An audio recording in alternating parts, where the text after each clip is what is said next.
बिस्मिल्लाहिर्रहमानिर्रहीम अस्सलाम वालेकुम। आज की मेरी वीडियो टाइप 2 डायबिटीज़ मेलाइटस के मरीज़ों के लिए है, स्पेशली उन लोगों के लिए है जो साल हर साल से इस बीमारी में मुब्तला हैं, दवाइयाँ भी खाते हैं, रेगुलर लेते हैं ब्लड शुगर कंट्रोल की दवाइयाँ, उसके बावजूद उनकी ब्लड शुगर लेवल कंट्रोल नहीं होती। वो डाइट का भी बहुत ख्याल कर रहे होते हैं, जिस वक्त भी वो फास्टिंग ब्लड शुगर लेवल करवाते हैं या फिर हर 3 माह के बाद HP आते हैं तो उनकी शुगर कंट्रोल नहीं होती। अब वो भी कंफ्यूज होते हैं, परेशान होते हैं कि वो करें तो क्या करें। जहाँ पे उन मरीज़ों के लिए मसला होता है, उनकी हेडेक होती है, साथ में एज ए कंसल्टेंट हमारी भी हेडेक शुरू हो जाती है। हमारा भी जहन हर वक्त इसी गुत्थी को सुलझाने में लग जाता है कि ऐसी कौन सी चीज़ के बारे में पता करें, कोई नई सर्च, कोई नया आर्टिकल मिल जाए, कोई ऐसी ऑथेंटिक इन्फॉर्मेशन मिल जाए ताकि आपको हम बता सकें और आपका मसला भी बहुत हद तक सॉल्व हो जाए।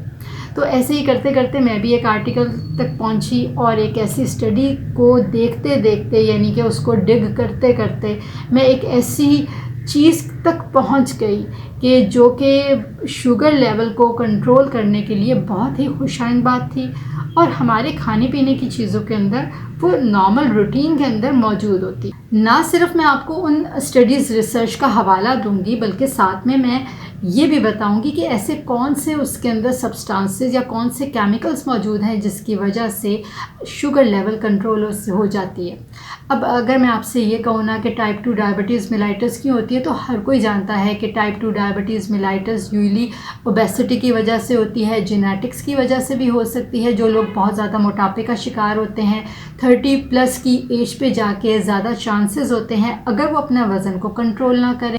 वज़न कंट्रोल होने के बावजूद भी कई मरतबा चांसेस होते हैं कि उनका लबलबा यानी कि पेनक्रियाज ठीक से काम नहीं कर रहा, या तो वहाँ से इंसुलिन सही मिकदार के अंदर सेक्रेट नहीं हो रही, और अगर तो वहाँ से बन रही है इंसुलिन तो वो फॉल्टी बन रही है, यानी कि उसके अंदर कोई ख़राबी है जिसकी वजह से वो सही से काम नहीं कर रही। और जब ये दोनों रीज़न्स भी नहीं होते तो कई मरतबा ऐसा होता है कि जिस जगह पे वो जाके, जिन सेल्स के ऊपर वो जाके, जिन रिसेप्टर्स पे वो जाके बाइंड होके अपना असर दिखाना होता है उसने, वो ठीक से काम नहीं कर रहे होते। तो मल्टीपल रीज़न्स होते हैं जिसकी वजह से फिर इन द लॉन्ग रन 30+ पे जाके शुगर टाइप 2 यानी कि डायबिटीज़ मेलाइटस होने के चांसेस बढ़ जाते हैं। मैंने सोचा कि क्यों ना मैं आपको एक ऐसी सब्ज़ी के बारे में बताऊं जिसको अगर आप शामिल भी किया हुआ है ऑलरेडी आपने खाने के अंदर, तो भी उसको थोड़ी सी खसूसी तवज्जो दे दें, उसकी थोड़ी सी मिकदार ज़्यादा बढ़ा दें और उसके बाद फिर उसके रिज़ल्ट्स देखें। और हाँ, जिस वक्त आपको रिज़ल्ट्स मिले ना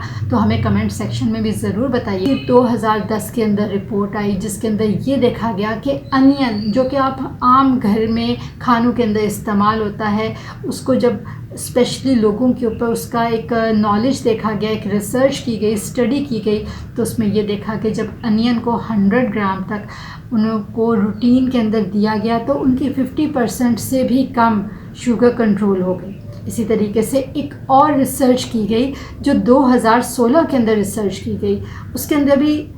कम व बेश इसी तरह के रिज़ल्ट्स देखे गए।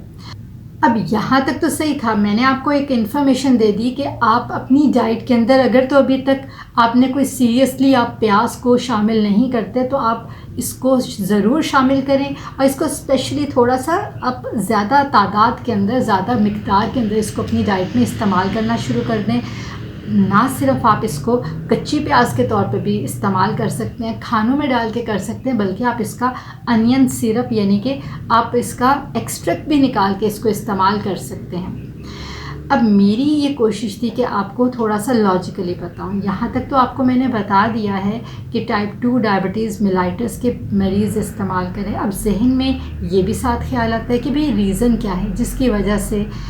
ये कहा जा रहा है कि अनियन से आप शुगर को बहुत इजीली कंट्रोल कर सकते हैं। तो उसमें ये देखा गया कि उसमें 3 केमिकल्स थे, यानी कि क्यूरसेटिन, और दूसरा था क्रोमियम, और तीसरा जो था वो सल्फ़र था। इन तीनों कंपाउंड्स यानी कि केमिकल की मौजूदगी की वजह से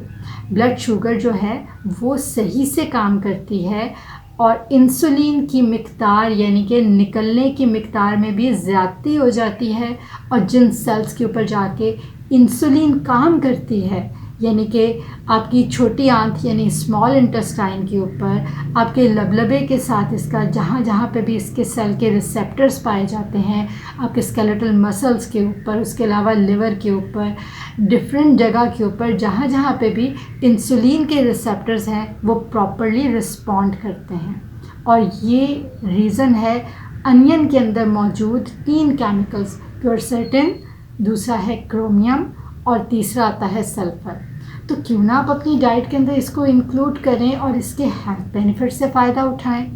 अब नेक्स्ट लोगों के जहन में ये कन्फ्यूजन आती है या उनके जहन में ये क्वेश्चन आता है, भाई इसके अंदर तो शुगर कंटेंट है, अगर अनियन के अंदर शुगर कंटेंट है तो वो फिर शुगर को कैसे कंट्रोल करिए। तो मैं आपको ये बात क्लियर कर दूं कि अनियन के अंदर अगर आप 100 ग्राम तक लें, चाहे वो कटी हुई प्याज हो या फिर आप साबुत प्याज ले लें, हुजम के हिसाब से, वज़न के हिसाब से उसका वज़न 100 ग्राम तक हो, तो उसके अंदर तकरीबन 4.2 से 4.5 ग्राम शुगर ही मौजूद होती है, जो कि बहुत ही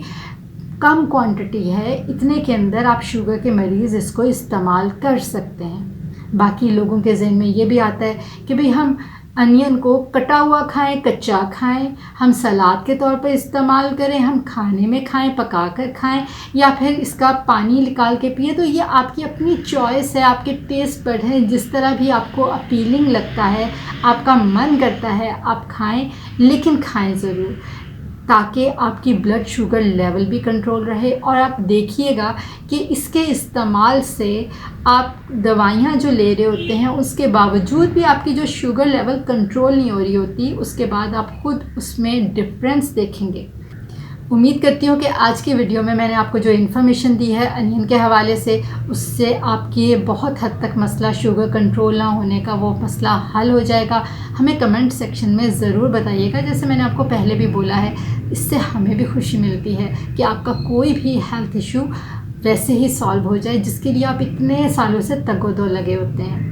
इसके साथ में जाने से पहले मैं आपको ये भी एक बता दूं, या आपके अगर जहन में ये सवाल उभर रहा हो कि भाई कौन से वाला अनियन को आपने अपनी डाइट के अंदर इंक्लूड करना है, तो आप सफ़ेद भी ले सकते हैं, गुलाबी भी ले सकते हैं, सुर्ख भी ले सकते हैं। आप कोई भी अनियन लें, तीनों ही इफ़ेक्टिव है। लेकिन कंपैरेटिवली अगर आप सुर्ख वाला अनियन लें, अगर आपको ईज़िली अवेलेबल हो, तो वो ज़्यादा थोड़ा सा बेहतर होगा, क्योंकि उसमें केमिकल्स जो होते हैं वो ज़्यादा पाए जाते हैं। सल्फ़र की थोड़ी सी मिकदार दूसरे से कंपैरेटिवली बेहतर होगी। बाकी आप कोई भी इस्तेमाल कर सकते हैं जिस वक्त आपको मार्केट में अवेलेबल हो सुर्ख वाला। आपको जब सफ़ेद वाला अवेलेबल हो आप कोई भी लें, लेकिन आप लें ज़रूर।